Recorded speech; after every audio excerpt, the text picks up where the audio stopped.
കഴിഞ്ഞ ആ ദിവസത്തെ സംഭവം ഈ എന്താണെന്ന് വിശദീകരിക്കാമോ? ആ 12-ാം തീയതി ഞങ്ങൾ എക്സാം കഴിഞ്ഞിരിക്കുകയായിരുന്നു. അപ്പോ അന്ന് വൈകിട്ടാണ് ഈ ചേട്ടന്മാര് സീനിയർ ചേട്ടന്മാര് അവര് താമസിക്കുന്ന വീട്ടിലോട്ട് വിളിക്കുമായിരുന്നു എന്നെ.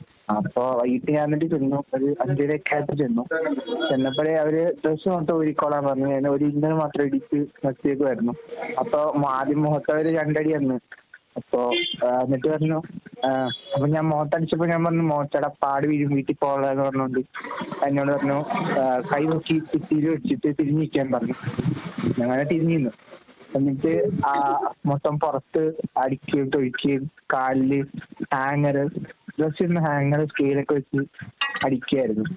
ഇതിന് മുമ്പ് ഒരു വട്ടം ഇതുപോലെ ഈ സീനിയേഴ്സിന് സസ്പെൻഷൻ മീൻസ് ഒരു കംപ്ലൈന്റ് കൊടുത്തിട്ടുണ്ടായിരുന്നു. അത് പക്ഷേ അത് പിൻവലിക്കുകയായിരുന്നു.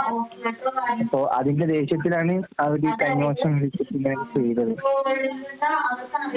നിങ്ങൾ എത്ര പേരാ അങ്ങോട്ട് പോയിരുന്നേ? അവരുടെ വീട്ടിലേക്ക് അവർ എത്ര പേരെ വിളിച്ചിരുന്നേ?